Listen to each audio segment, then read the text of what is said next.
Kita lagi ada di mana nih? Di Museum Kota Subang. Yang merupakan asal-usul terdirinya Kota Subang. Ayo semuanya, Ikutin kita yuk. Halo semuanya. Jadi kita berada di depan museum. Kita langsung disambut sama virtual tour.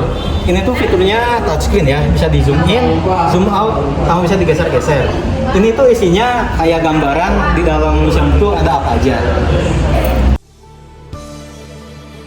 Kerinduan membentang di cakrawala, kerinduan tebarkan tunas harapan, kerinduan rawatlah sepenuh hati, tumbuh subur mewujud cita dan cinta.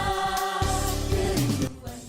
Hai semuanya, saya Faiza. Pada kesempatan kali ini saya akan menjelaskan mengenai tokoh-tokoh yang berpengaruh dalam Kabupaten Subang. Untuk tokoh yang pertama itu terletak pada Hall E Museum Subang. Tokohnya siapa sih? Mari ikuti saya. Nah, ini dia. Ini adalah patung dari tokoh tersebut. Tokoh tersebut merupakan Peter William Hovland yang dilahirkan pada tahun 1802 di India. Hovland sendiri merupakan seorang pria berkebangsaan Inggris. Kenapa dia berkebangsaan Inggris? Karena dia mengikuti garis keturunan dari ibunya. Pada tahun 1822, Hovland bersama adiknya pindah ke Pulau Jawa, tepatnya Pasuruan, untuk berjualan kopi. Lalu pada tahun 1833, mereka melebarkan usahanya setelah mendapatkan hak konsensi dagang dari pemerintah Hindia Belanda. Jika teman-teman ingin mengetahui lebih lanjut mengenai PT Lens dan juga identitas tentang Hovland, teman-teman dapat berkunjung ke Museum Subang. Terima kasih.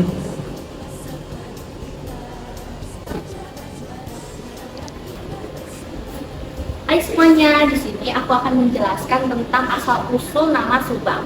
Jadi yang pertama, nama Subang itu berasal dari nama sebuah perkampungan di Kabupaten Kuningan. Awal ceritanya, Peter William Hovland itu membutuhkan tenaga kerja dalam jumlah yang sangat banyak dan mengambilnya dari perkampungan Subang di dekat Gunung Subang di Kabupaten Kuningan.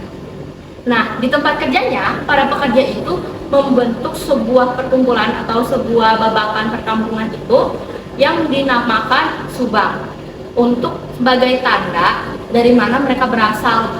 Nah, lambat laun perkampungan itu berkembang menjadi semakin besar sehingga namanya itu digunakan sebagai nama sebuah wilayah administrasi pemerintahan setingkat distrik yang bernama Ciherang. Awalnya itu nama Subang sama nama Ciherang itu masih sama-sama digunakan secara bersamaan atau bergantian, masih digunakan pada masa itu dua-duanya. Tapi lambat laun akhirnya nama Ciherang itu tergantikan sama nama Subang. Akhirnya namanya menjadi Subang.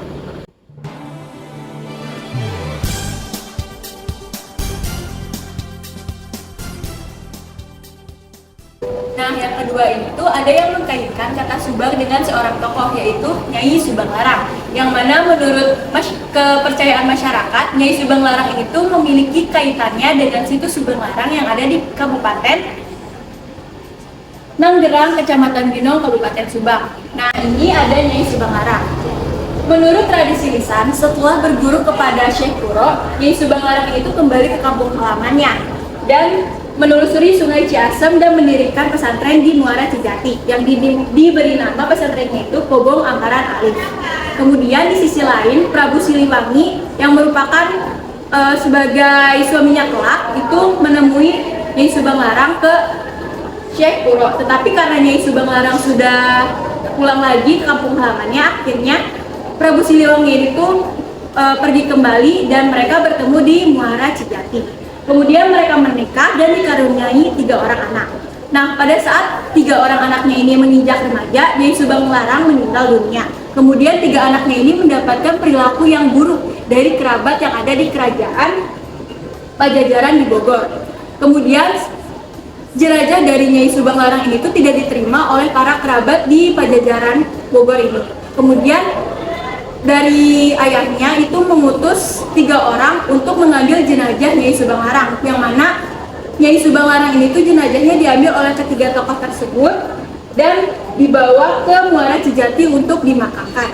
Ini tuh bersumber dari wawancara dengan Abah Dasep Arifin tanggal 9 Februari 2017 dan juga dengan Asep Anwar Saipullah pada tanggal 2 Februari 2017. Kita rindu Halo semuanya, sekarang kita bakal masuk ke hall B. Yang pertama di sini ada dua bagian. Yang pertama itu seperti sejarahnya reformasi pemerintahan.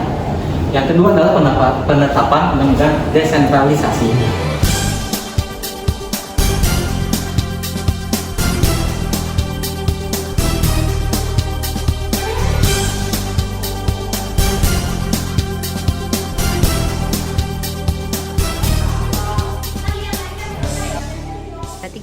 Halo semuanya, saya sekarang ada di depan pintu hall B.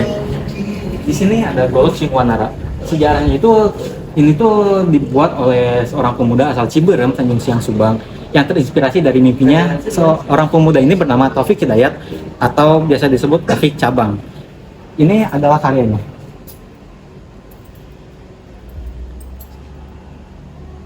Panjang dari Golok Singwanara ini adalah 13 meter. Kerinduan membentang di cakrawala, kerinduan tebarkan tunas harapan. Halo semuanya.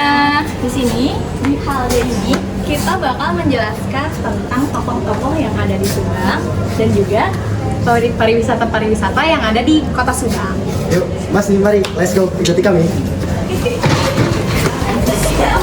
Wujud cita dan cinta, kerinduan untuk hidup sejahtera, kerinduan untuk aman dan sentosa. Di sini ada bupati pertama Kabupaten Subang, yaitu RH Aci Samsudin. Siapa sih RH Aci Samsudin itu?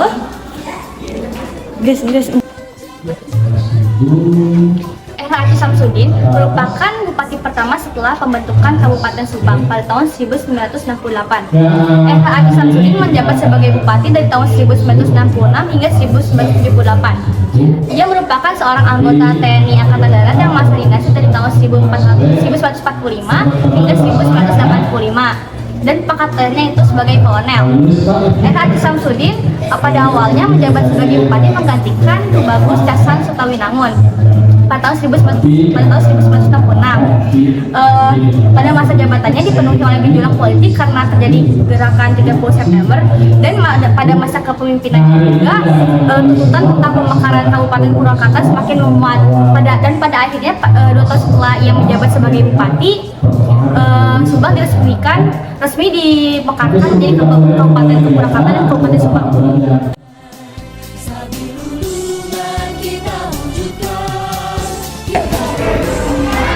Bapak Haji Ruhmat ini merupakan salah satu Bupati Subang yang ke-11 guys.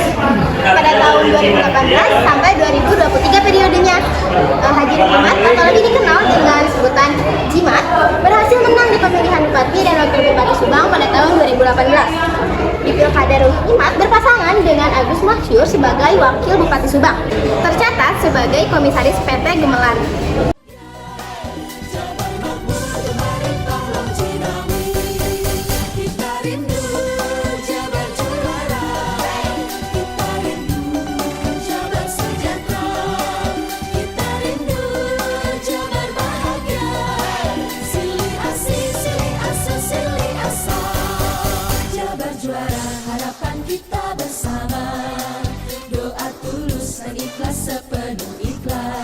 Kabupaten Subang yang termasuk ke dalam bagian wilayah Jawa Barat tentunya memiliki kesenian Sunda yang sama dengan kesenian lainnya. Namun sedikit berbeda di sini. Di sini ada kesenian Sisingan. Kesenian Sisingan ini awalnya itu terbentuk sebagai bentuk perlawanan terhadap penguasa atau penjajah atas ketertindasan. Selanjutnya kesenian Sisingan ini dijadikan sebagai ritual masyarakat dan didukung sendiri oleh masyarakat itu sendiri sehingga berkembang menjadi kesenian hingga sekarang.